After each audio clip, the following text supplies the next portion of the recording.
আপনাদের শোনাতে চলেছি জড়বিজ্ঞান ও আধুনিক সভ্যতা। একটি দিনের ঘটনা। একদিন সন্ধ্যার সময় শ্রী দাস নামে একজন যুবক এসে উপস্থিত হলেন। সেই যুবকটি একটি মেডিকেল কলেজের ছাত্র ছিল। বিশ্ববিদ্যালয় থেকে আধুনিক বিজ্ঞান শিক্ষা লাভের পর এখন সে চিকিৎসা বিজ্ঞান অধ্যয়ন করছে। কিন্তু যুবকটি তাতে আদৌ আনন্দ পাচ্ছে না বলে অভিমত ব্যক্ত করল।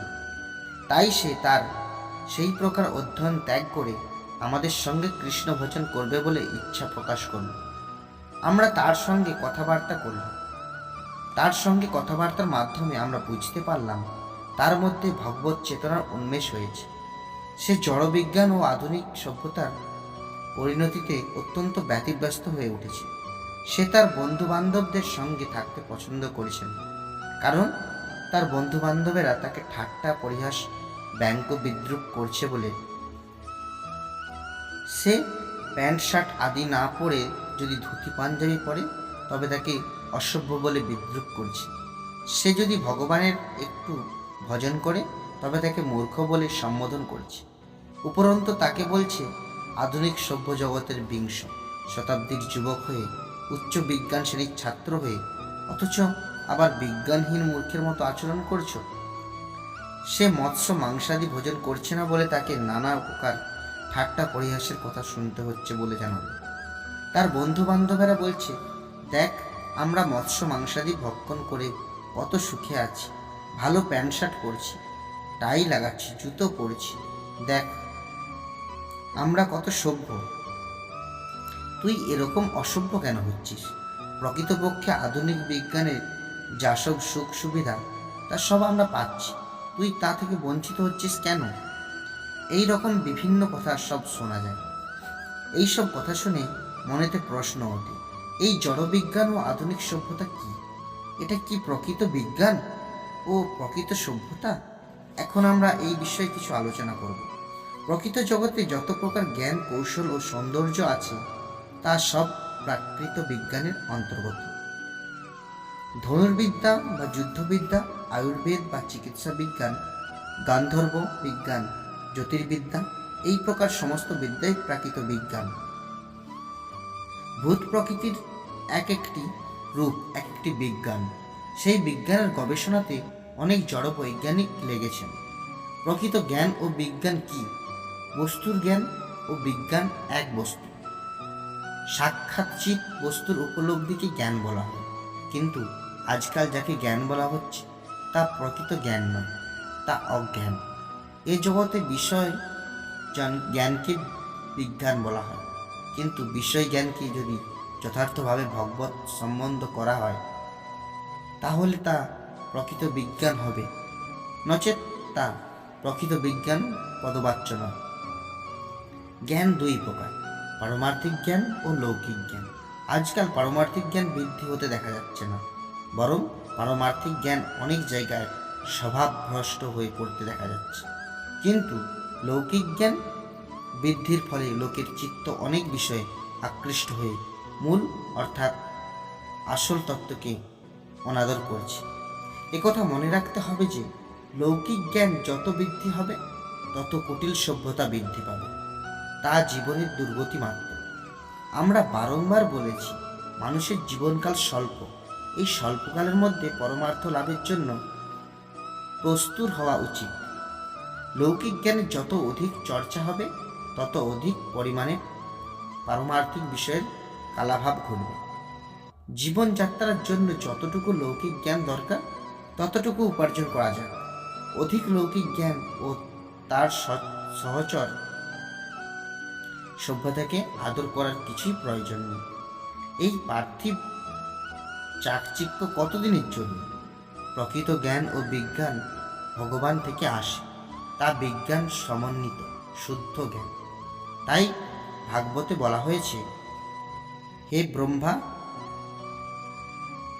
বিজ্ঞান সহ আমার যে পরম কচ্ছ সম্বন্ধ তত্ত্বজ্ঞান, তার রহস্য প্রেম ভক্তি ও তার অঙ্গ সাধন ভক্তি সহ আমি বলছি, শুনো। এটা সৃষ্টির প্রারম্ভে ভগবান ব্রহ্মাকে বলেছিলেন। আবার জ্ঞান দুই প্রকার, শুদ্ধ জ্ঞান ও ও বিষয় জ্ঞান। মানুষেরা ইন্দ্রিয়ের সাহায্যে বিষয় জ্ঞান সংগ্রহ করে থাকে, তা অশুদ্ধ। তা কেবল জীবের বদ্ধ দশাতে জীবনযাত্রা নির্বাহের জন্য প্রয়োজন, কিন্তু চিৎ বস্তুর পক্ষে প্রয়োজন নেই। চিদাশ্রয় জ্ঞানকে শুদ্ধ জ্ঞান বলা হয়। তা বৈষ্ণব গণের ভজনের ভিত্তিভূমি ও নিত্য। ভুলবশত লোকেরা বিষয় জ্ঞানকে বিজ্ঞান বলে বুঝে থাকে, কিন্তু তা ঠিক নয়। সাক্ষাৎ চিৎ বস্তুর উপলব্ধিকে জ্ঞান বলা হয়। বিষয় জ্ঞানকে তিরস্কার করে শুদ্ধ জ্ঞান স্থাপন করাকে বিজ্ঞান বলা হয়। বৈষ্ণবগণ বিষয় জ্ঞানকে যথাযথভাবে সংস্থাপন করাকে বিজ্ঞান বলে থাকে, কিন্তু আজকাল তথাকথিত বিজ্ঞান অর্থাৎ জড়বিজ্ঞান যথার্থভাবে ভগবৎ সম্বন্ধ হতে না পারার জন্য তা প্রকৃত বিজ্ঞান পদবাচ্য নয়।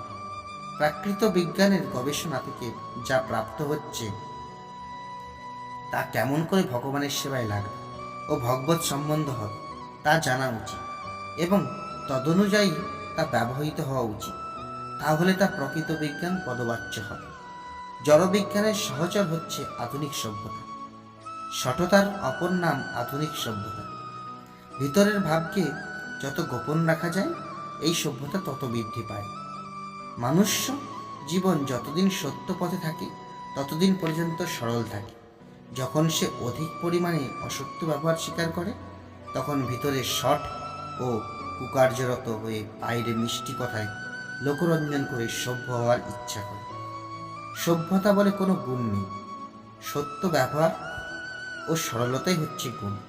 ভিতরের দুষ্টামি আচরণ করার যে প্রথা, তার বর্তমান নাম সভ্যতা। সভ্যতা শব্দের অর্থ সভাতে বসার যোগ্যতা, অর্থাৎ সরল ভদ্রতা। বস্তুত সভ্যতা যখন নিষ্পাপ হয় তখন তা বৈষ্ণবগণের মধ্যে অবস্থান করে। সভ্যতা যখন পাপপূর্ণ হয় তখন তা অবৈষ্ণবগণের মধ্যে আবৃত হয়। লোকরঞ্জন বস্ত্র পরিধান করলে যদি সভ্যতা হয়, তাহলে বেশ্যারা অন্যদের অপেক্ষায় অধিক সভ্য বলে বিবেচিত হবে। বস্ত্র সম্বন্ধে এতটুকু বলা যেতে পারে, তার শরীরকে আচ্ছাদন করবে ও তাকে পরিষ্কার রাখবে, তাতে দুর্গন্ধাদি দোষ থাকা উচিত। আহারাদি পবিত্র ও উপকারী হওয়া উচিত, তাতে কিছু দোষ নেই।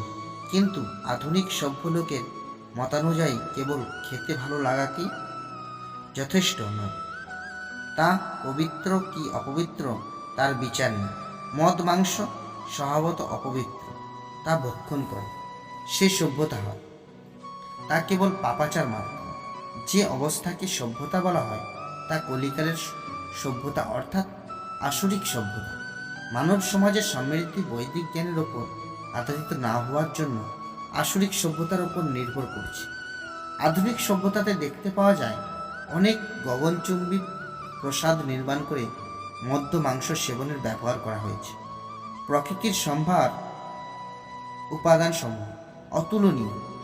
যখন প্রচুর পরিমাণে দুগ্ধ, দধি, ঘৃত, মধু, খাদ্যশস্য, গুড়, পোশাক পরিচ্ছদ এবং অলঙ্কার আদি মিলবে, তখন লোকেরা ঐশ্বর্যশালী হবে।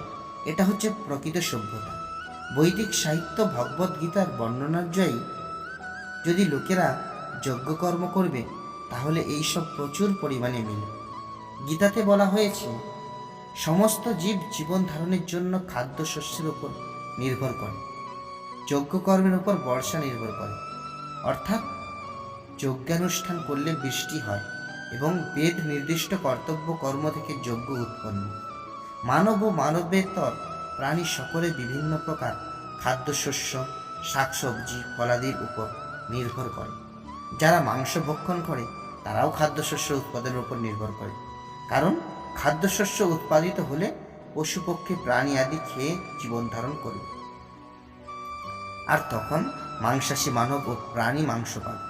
তাই সাধারণত আমরা জমিতে উৎপন্ন খাদ্যশস্যের উপর নির্ভর করে থাকি।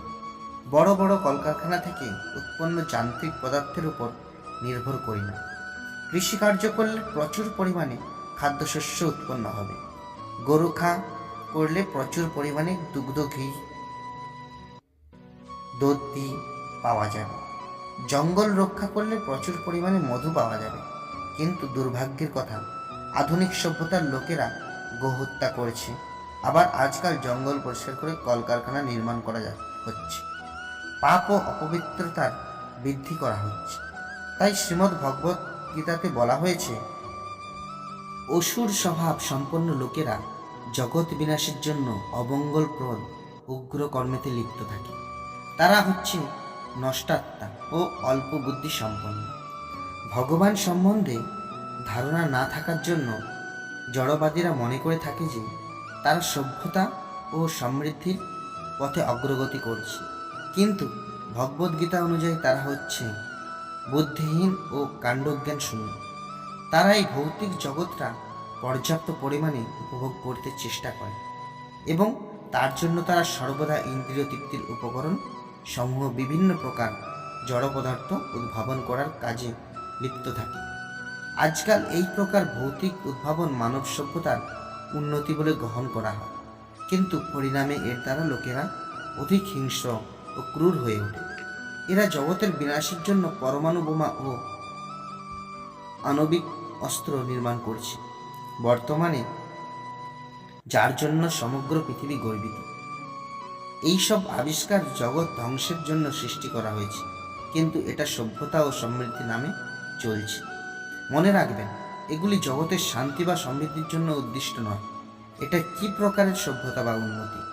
এতে লোকেরা কেমন করে সুখী হবে? এটা মানব সভ্যতা নয়। ভাগবতের বর্ণনা অনুযায়ী আধুনিক সভ্য শিক্ষিত লোকেরা হচ্ছে ইন্দ্রিয় উপভোগের জন্য এইসব লোকেরা তাদের ইন্দ্রিয়গুলি বিভিন্ন কর্মেতে নিযুক্ত করে থাকে। সারাদিন ইন্দ্রিয়গুলি পরিশ্রম করিয়ে ক্লান্ত হয়ে নিশাভাগে বিশ্রামের ব্যবস্থা করে, কিন্তু তাতে কি তাদের শান্তি? রাত্রিতে বিভিন্ন সব দুঃস্বপ্ন দেখে থাকে, দিবাভাগে বিভিন্ন প্রকার ক্লান্তি ও সংকল্প বিকল্প চর্বিত চর্বণ করে থাকে, কারণ তাদের বুদ্ধি বরাবর বিভিন্ন প্রকার মনোরথেতে ধাবিত হয়ে তাদের নিদ্রাতে ব্যাঘাত উপস্থিত করে। তারা একটু শান্তিতে শুতে পারে না, তাই তারা ডাক্তারের কাছে গিয়ে নিদ্রার বটি খান। জানা যায় রাশিয়া আমেরিকার লোকেরা এত সব নিদ্রার বটি ব্যবহার করে থাকে, সেই সব একত্র করলে তা বিরাট পাহাড়ে পরিণত হয়ে যাবে। দেখো তো এটা কি প্রকার সভ্যতা? বস্তুত মানবের নিষ্পাপ জীবনই সভ্য জীবন। পাপ বৃদ্ধির সঙ্গে কলিকালের যে সভ্যতা বৃদ্ধি, তা কেবল বিড়ম্বনা। আজকাল সভ্য শিক্ষিত মানবগণের ধারণা এই যে বর্তমান সভ্যতাটাই হচ্ছে মানবের মনুষ্যত্ব। যে সভ্য নয় সে মনুষ্য মধ্যে গণ্য নয়। স্ত্রীলোকদের ভালো বস্ত্র ও তাদের দোষ আচ্ছাদন করা এখনকার সভ্যতার ভদ্রতা হয়ে উঠেছে, কিন্তু আজকাল যাদেরকে সভ্য শিক্ষিত বলে অভিহিত করা হচ্ছে তারা কালোচিত ধূর্ত লোক। কত কুসংস্কার ও কত দোষ আচ্ছাদন করার জন্য তারা জটিল সভ্যতার পক্ষপাতী হয়েছে। এদের সমাজে বুদ্ধিমান লোক কি কিছু লাভ করতে পারে? ধূর্ত লোকেদের সভ্যতার গৌরব কেবল বৃথা তর্ক ও দৈহিক বলের দ্বারা রক্ষা করা যায়। কেউ কেউ মনে করে আজকাল জগতে ক্রমশ জ্ঞান বৃদ্ধি হচ্ছে এবং জ্ঞানের সঙ্গে সভ্যতা ক্রমশ বৃদ্ধি পাচ্ছে। এইভাবে বৃদ্ধি পেতে পেতে এই জগৎ ক্রমশ স্বর্গে রূপান্তরিত হয়ে যাবে। আহা, কি কথা! যারা এটা বিশ্বাস করে তারা ধন্য, আবার যারা এটা বিশ্বাস না করে প্রচার করে তাদের সাহস ধন্য। বৈদিক সভ্যতা হচ্ছে প্রকৃত সভ্যতা।